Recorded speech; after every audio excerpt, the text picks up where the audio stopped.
Selamat datang di video pembelajaran IPS kelas 6 tema 6. Hari ini kita akan belajar materi yang pertama tentang makna proklamasi kemerdekaan Indonesia. Materi kedua, cara mempertahankan kemerdekaan Indonesia, dan materi yang ketiga tentang upaya mewujudkan masyarakat sejahtera. Sebelum kita masuk ke materi yang pertama, kita akan mengingat kembali peristiwa Rengas Dengklok dan proklamasi. Pada bulan Agustus 1945, Jepang kalah dari Sekutu. Hal ini menandakan berakhirnya Perang Dunia Kedua. Jadi pada tanggal 6 Agustus, Sekutu menjatuhkan bom atom ke kota Hiroshima. Dan pada tanggal 9 Agustus 1945, Sekutu kembali menjatuhkan bom atom ke wilayah Nagasaki, Jepang. Nah, kekalahan Jepang dari Sekutu ini didengar oleh masyarakat Indonesia. Salah satunya adalah Sultan Syahrir. Sultan Syahrir dan golongan muda kemudian mendesak Insinyur Soekarno dan Muhammad Hatta untuk memproklamasikan kemerdekaan Indonesia. Tetapi Insinyur Soekarno tidak menyetujui dengan alasan menunggu keputusan sidang PPKI untuk menghindari adanya pertumpahan darah. Golongan muda tidak setuju dengan keinginan Soekarno karena mereka ingin Indonesia meraih kemerdekaan melalui perjuangan sendiri. Oleh karena itu, golongan muda membawa Soekarno dan Muhammad Hatta ke Rengas Dengklok dengan tujuan agar kedua tokoh ini terhindar dari pengaruh Jepang. Setelah berdiskusi, akhirnya Insinyur Soekarno dan Muhammad Hatta setuju untuk memproklamasikan kemerdekaan Indonesia.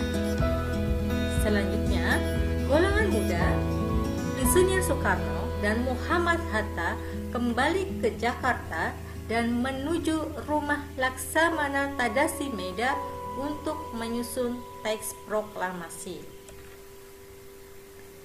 Naskah proklamasi disusun oleh Soekarno, Muhammad Hatta, dan Ahmad Subarjo. Kemudian naskah ini diketik oleh Sayuti Melik. Setelah naskah proklamasi diketik, kemudian naskah ini ditandatangani oleh Insinyur Soekarno dan Dr. Andes Muhammad Hatta atas usul Soekarmi. Kemudian pada tanggal 17 Agustus 1945, tepat pukul 10 waktu Indonesia bagian Barat, dibacakanlah teks proklamasi kemerdekaan Indonesia oleh Soekarno yang didampingi oleh Muhammad Hatta. Pembacaan teks proklamasi ini bertempat di rumah Insinyur Soekarno di Jalan Pegangsaan Timur nomor 56 Jakarta. Ini fotonya, teman-teman bisa melihat saat itu Insinyur Soekarno sedang membacakan teks proklamasi kemerdekaan Indonesia.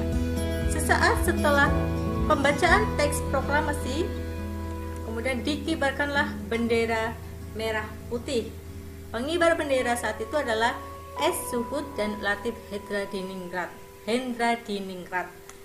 Dan pengibaran bendera ini diiringi lagu Indonesia Raya ciptaan dari W.R. Supratman. Bendera ini sendiri merupakan bendera hasil jahitan dari Ibu Fatmawati. Kita masuk ke materi yang pertama tentang makna proklamasi kemerdekaan Indonesia. Proklamasi kemerdekaan Indonesia yang dikumandangkan pada tanggal 17 Agustus 1945 merupakan pemberitahuan kepada bangsa sendiri dan dunia luar bahwa status Indonesia telah berubah menjadi bangsa yang merdeka. Proklamasi mempunyai beberapa makna. Makna utamanya adalah merupakan pernyataan keresahan bahwa bangsa Indonesia telah merdeka dan berdaulat sehingga wajib dihormati oleh negara-negara lain. Kemudian nomor yang kedua adalah masyarakat Indonesia meyakini bahwa kemerdekaan terjadi berkat rahmat Tuhan Yang Maha Esa. Hal ini sesuai dengan pembukaan Undang-Undang Dasar 1945 alinea yang ketiga, yaitu atas berkat rahmat Allah yang Maha Kuasa. Yang ketiga, makna yang ketiga adalah sebagai puncak perjuangan bangsa Indonesia. Yang keempat, sebagai awal terbentuknya Negara Kesatuan Republik Indonesia. Yang kelima, sebagai titik tolak perubahan hukum kolonial menjadi hukum nasional. Dan yang keenam, menjadi pintu gerbang menuju masyarakat yang adil dan makmur. Kita masuk ke materi yang kedua tentang cara mengisi kemerdekaan. Seperti yang kita ketahui, kemerdekaan bangsa Indonesia merupakan hasil perjuangan yang panjang dari para pahlawan.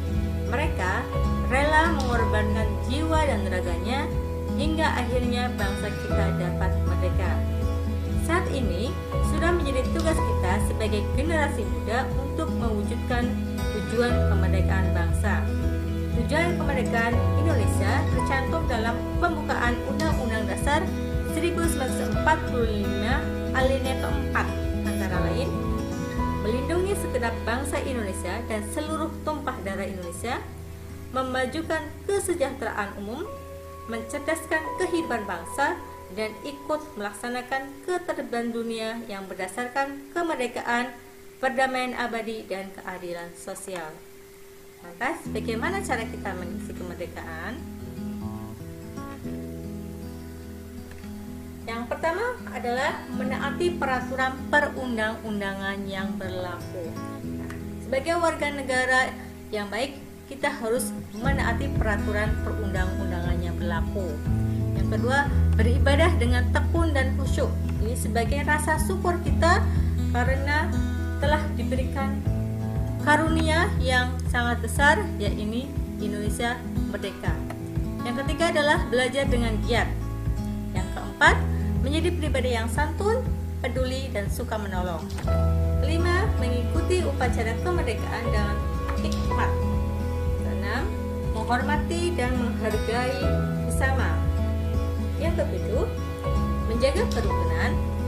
Delapan, ikut berpartisipasi aktif dalam kegiatan di masyarakat, seperti misalkan mengikuti kerja bakti, ronda, maupun kegiatan-kegiatan lain seperti syukuran 17 Agustus di masyarakat. Yang kesembilan, menjaga kelestarian alam dengan cara membuang sampah pada tempatnya, melakukan reboisasi dan sebagainya. Yang ke-10 adalah mencintai produk dalam negeri.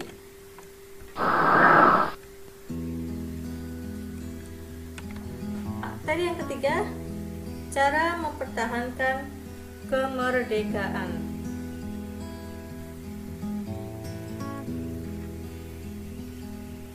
Yang pertama adalah cinta tanah air.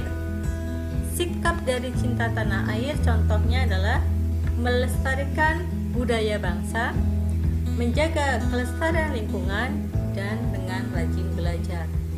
Kemudian cara yang kedua yang bisa kita lakukan adalah membina persatuan dan kesatuan. Contoh membina persatuan dan kesatuan adalah berteman dengan siapa saja tanpa membedakan suku, warna kulit, dan sebagainya. Yang kedua adalah mau mempelajari budaya daerah lain. Kemudian ketiga, rela berkorban. Empat, menghargai perbedaan yang ada. Dan kelima, mengutamakan kepentingan bersama daripada kepentingan pribadi. Upaya mewujudkan masyarakat sejahtera. Satu, mengembangkan sikap toleransi antar warganya. Dua, pemerataan pembangunan.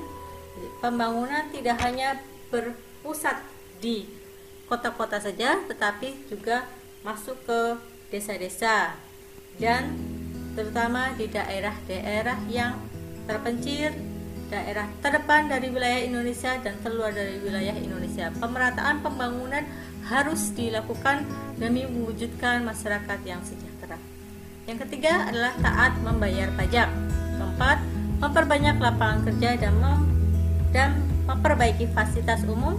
Dan yang terakhir adalah pelatihan untuk masyarakat, seperti contohnya pelatihan wirausaha. Ini seperti pelatihan membatik, pelatihan cara menyablon, ya, itu banyak di masyarakat. Agar apa? Agar masyarakat mempunyai skill sehingga dapat membuka lapangan pekerjaan. Itu saja materi kali ini. Semoga dapat dipahami oleh teman-teman. Mohon maaf. Wassalamualaikum warahmatullahi wabarakatuh.